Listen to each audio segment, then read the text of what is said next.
કહેવાય એના કરશન ભગત પિતાશ્રીને શંકા મંડી પડવા મારો દીકરો કદાચ સંસારને માર્ગે નહીં વળે તો એટલે એમ કહેવાય કે નાનપણથી સુપાત્ર કન્યાઓ વેલુમાની સાથે એને લગ્ન કરી દીધા છતાં મૂળદાસનું મન સંસારમાં ચોટતું નથી હો.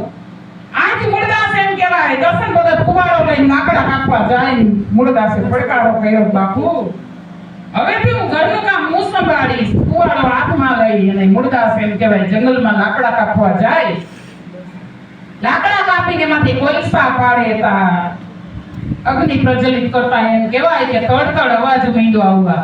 મૂળદાસે કાન માંડ્યા કે આમાં તડતડ અવાજ કેમ આવે છે ને જોયું તો એમાં ઈરું, ભમરિયું, કીડિયું, મકોડા ઈ બળતા હતા. મૂળદાસનું હૃદય માંડ્યું કંપવા કે આવા જીવડા મારી પેટ ભરવું આના કરતા સંન્યાસ લઈ લેવો મારો. ઈ મૂળદાસ કુવાડો મૂકી અને એમ કહેવાય કે ગોંડલમાં વહીવા. ગોંડલની અંદર ત્યાં લોલંગરી બાપુને ગુરુ કરી અને લોલંગરી બાપુના આશ્રમમાં ઘણા વર્ષ સુધી મૂળદાસે સેવા કરી. પણ કરશન ભગતને એક ચિંતા થાય, વેલું માની કા વેલું માનું છું. કોકતા કોકતા એમ કહેવાય કે ગોંડલની અંદર આવે છે ને લોલંગરી બાપુને વાત કરે છે કે બાપુ આ મારા દીકરાના ઘરમાં સરસ મજાના ભક્તિવાન એવા કન્યા છે પણ એનું શું? અને તૈયા લોલંગરી બાપુ આદેશ આપ્યો જા સંસારમાં રહી તું ભક્તિ કરી. રહી મૂળદાસ એમ કહેવાય અમરેલીમાં આવ્યા. અમરેલીની અંદર સરસ મજાનો આશ્રમ બનાવ્યો. આશ્રમ તો બનાવ્યો ભાઈ, જાતા જાતા તમે ત્યાંથી જાવ તો આશ્રમમાં 2 કલાક રહેવાનું મન થાય. પણ આ સત્ય ઘટના એવી ઘટી ગઈ કે રાતના 12 વાગ્યાનો ગજર ભાંગ્યો છે ને એક દીકરી રડે છે. મૂળદાસ તપસ્યા ધરે છે ને દીકરીના રોવાનો અવાજ આવી. મૂળદાસને એમ થયું કે આયા આશ્રમની અંદર કોણ દીકરી છે, શું કામ રડે છે? મૂળદાસે કાન માંડીને પડકારો કર્યો, અરે બેન દીકરી તું શું કામ રોવો છે, શું કામ આવી છો? અને સોળે શણગાર સજેલી દીકરી ધુસકે ચડી. હો ભાઈ, અરે બેટા કહી દે. અરે બાપુ મારું દુઃખ તમારાથી ભાંગે એમ નથી અને મને કહેતા તમને શરમ આવે છે. અને તેથી મૂળદાસ કહે છે કે આ ભારત દેશનો સંત ઉભો છે. અરે દીકરી વાત કરી દે. અને તેથી આ દીકરીનું નામ રતન હતું. રોતા રોતા બોલે છે, બાપુ જગત જીવનમાં એક મારી ભૂલ થઈ ગઈ. અરે મારા ગર્ભની અંદર 5 મહિનાનું બાળક છે અને એના બાપનું નામ મારે લખાવવાનું છે. પણ જો કોઈનો યુવાન દીકરો મરે એના કરતા મારે મરી જાવું જગતની અંદર કુરબાન છે. અરે ભારત દેશનો સંત ઉભો છે બેટા, હું તને મરવા તો નહીં જ દઉં. તો બાપુ આનો કઈ રસ્તો નથી મરવા સિવાય. અને ત્યાં જગતની અંદર આજે જો આ વાલીમાની શ્રદ્ધાંજલિ હોય અને મૂળદાસનું નામ લેવાય તેને કાંઈક કમાઈ કરી છે. અરે બાપુ મહિના સિવાય માર્ગ નથી. અરે બેટા તું એક મને ઉપાય દઈ દે, તું બચીશ તેનાથી. બાપુ એક જ કારણથી હું બચી જાઉં, જો મારા બાપનું નામ મળી જાય ને તો હું મરવાનો વિચાર અહીંયા મૂકી દઉં. મૂળદાસે એ નક્કી કરી લીધું. એક જ સેકન્ડમાં નિર્ણય લઈ લીધો. એટલે પાનભાઈ ગંગા સતી બોલી ગયા કે વીજળી ના ચમકારે એ મોતીના પરમો પાનભાઈ. એક જ સેકન્ડમાં મૂળદાસે મોતી ફોરવી દીધું. ગો ભાઈ, અરે દીકરી એમાં શું મોટી ભૂલ છે? એક ભૂલ તો કરીને બેઠી છો, મરવાની પાછી બીજી ભૂલ કરવી છે એમાં શું? આ મૂળદાસ તો આખા જગતનો બાપ છે. જા આખા અમરેલીમાં જઈને કહી દે કે આ ગર્ભમાં જે બાળક જન્મે ને એનો બાપ અમરેલીનો સંત મૂળદાસ છે.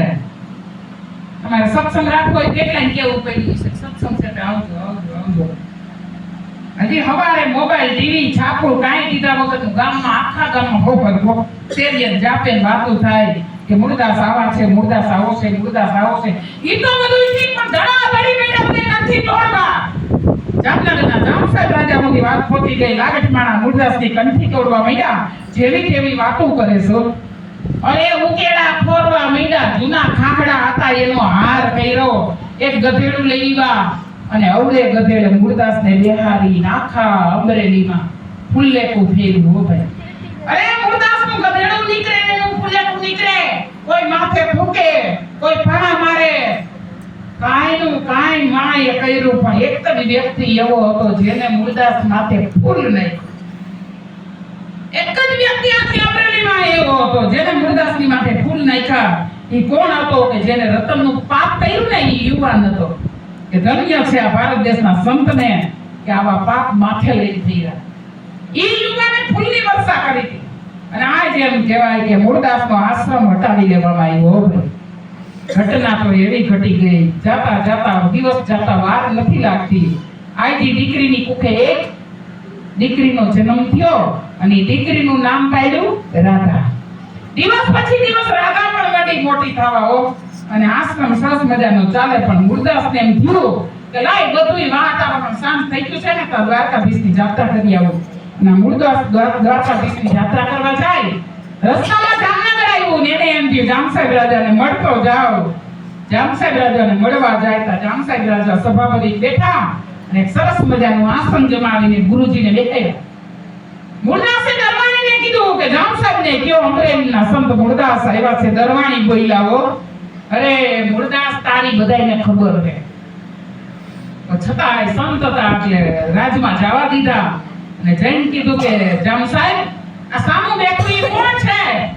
અરે મૂળદાસ ઈ તો મારે ગુરુ ધારવા હાટુ કંઠી ધારવા હાટુ કે ગુરુ તેડાવ્યા છે. ઈ મારા બ્રહ્મિષ્ઠ ગુરુ છે. અને મૂળદાસની ચોકલી ઊભી થઈ ગઈ. જોલીમાં એક મરેલી મીંદડી પડી હતી રસ્તામાં. 4-5 બચોલિયા દૂધ હાટુ વલખા મારતા હતા ને એનો ઘા કર્યો તારા ગુરુને કે આ સજીવન કરે. અરે આના બચોલિયા મરે હે આને કે સજીવન કરે. ઓલા ગુરુજી કોઈ ખબર ઈ નહોતી, મારાથી હટકી ગયા. હો ભાઈ કે આ કામ મારાથી થાય નથી. આ મૂળદાસ જગતની અંદર એમ કહેવાય કે ના ઇતિહાસ અમર થાય. આખી સભા વેરણ શેરણ થઈ ગઈ અને જામસાહેબ રાજા બોલે છે, અરે મૂળદાસ તમે આવી વાતો કરો, મરેલા મીંદડા બેઠા નો થાય. અરે થાય.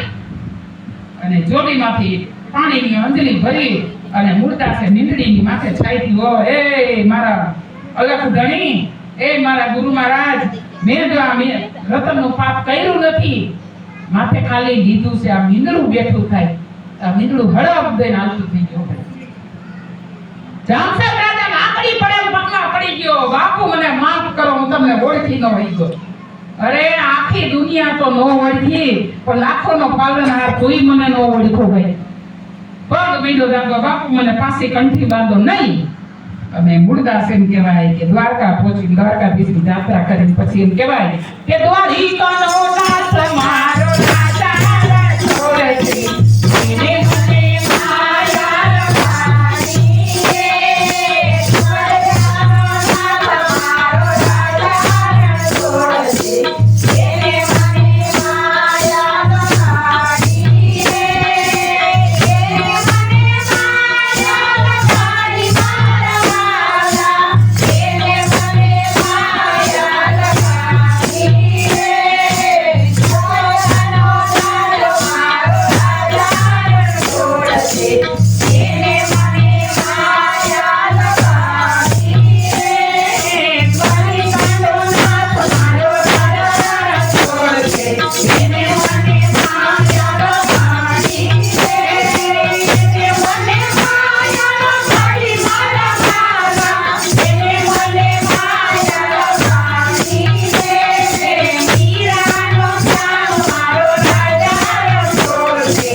ઘરે આવ્યા, ઘરે આવીને એમ કહેવાય કે મૂળદાસે એક વિચાર કર્યો કે આજ મીંદડું બેઠું થયું,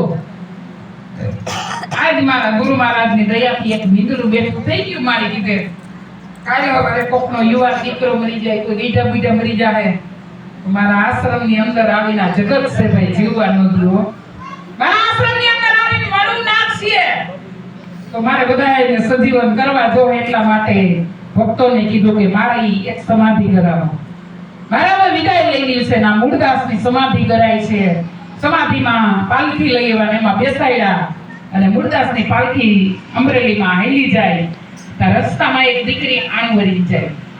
હવે દીકરી જાય એના હારિયાવાળા 4-5 તેડવા આવ્યા છે, એનું વેલણું હામું મળ્યું છે. એટલે એને વિચાર થયો કે આ ગમે એમ તો ભલે સંતરી આપણને મળવું ને, એટલે વેલણું પાછું વાવે છે. એટલે મૂળદાસ સમાધિમાંથી જાગે છે અને ઓલા વેલવાળાને વાત કરે છે, તમે કેમ વેલનું પાછું આવ્યું?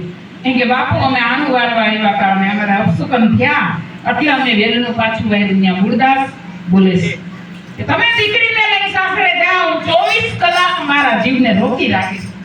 આ સંતની તાકાત છે. એટલે કીધું કે સદગુરુની નહીં આવી ના સપને મળે નહીં આવો સત્સંગ, કૃપા થઈ જાય જો મારા નાથની તો ચડે ભક્તિનો રંગ.